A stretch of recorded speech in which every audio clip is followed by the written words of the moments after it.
ఆంధ్ర రాష్ట్ర విద్యాదాత, భావి తరాలకు మార్గదర్శి, నవరత్నాల ప్రదాత, మన రాష్ట్ర ముఖ్యమంత్రి వర్యులు గౌరవనీయులు శ్రీ వైఎస్ జగన్మోహన్ రెడ్డి గారికి నా హృదయపూర్వక నమస్కారములు. అన్న అనే పదానికి అర్థం మనందరికీ తెలుసు.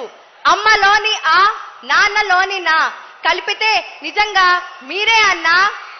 నాన్నలాగా బాధ్యతగా ఫీజులు కడుతూ అమ్మలాగా గౌరవముద్దలు పెడుతున్న మీరు నిజమైన గొప్ప మనసున్న అన్న మీరు. నా పేరు పోతుకూచి శ్రీ షణ్ముఖ సాయిప్రియ. నేను ఇంటర్మీడియట్ పరీక్షలు రాశాక ఇంజనీరింగ్ చేయాలనే కోరిక. మాది మధ్యతరగతి కుటుంబం. అలాంటి సమయంలో నాన్నకు హార్ట్ ఆపరేషన్.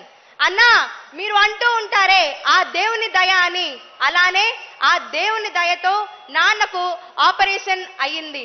అలాంటి పరిస్థితుల్లో నా చదువు ఏమిటా అని ఆలోచించే సమయంలో కృష్ణా యూనివర్సిటీలో బీటెక్ వచ్చింది. ఒక్క రూపాయి ఖర్చు లేకుండా నేను చదువుకుంటున్నాను.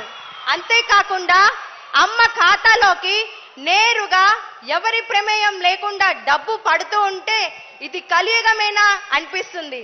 ఎందుకంటే ఈ కలియుగంలో డబ్బు లేకపోతే పని జరగదు. నాన్న అంటూ ఉంటారు, వారు చదువుకునే రోజుల్లో ఒక్క స్కాలర్షిప్ కోసం ఎన్నో ఆఫీసుల చుట్టూ తిరగాల్సి వచ్చింది అని. కానీ నేను ఒక్క ఆఫీస్కి కూడా పోలేదు.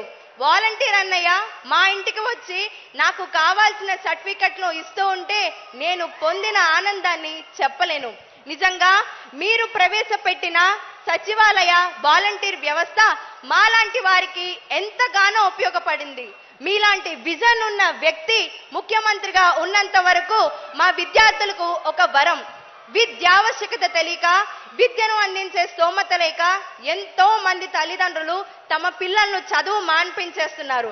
కానీ మీరు వచ్చాక జగనన్న విద్యా దీవెనతో కాకుండా వారి హాస్టల్ ఫీ కూడా కట్టే బాధ్యతను మీరే తీసుకున్నారు.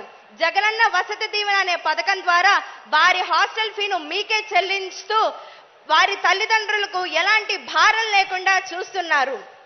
చదువు అనేది అందరికీ ఉచితంగా ఇవ్వాలి అనే మీ సదుద్దేశం వల్ల ఎంతో మంది మాలాంటి వాళ్ళు దాన్ని ఉపయోగించున్నారు.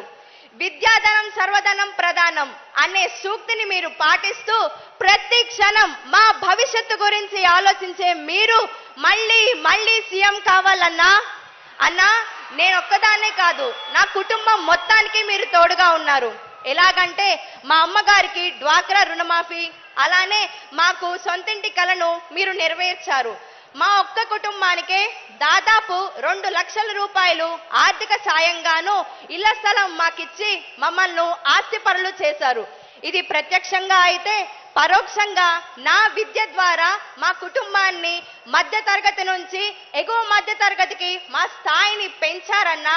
ఇలాగే మళ్ళీ మీరు సీఎం రావాలంటూ మేము మనస్ఫూర్తిగా కోరుకుంటూ జై జగనన్న, జై జగన్.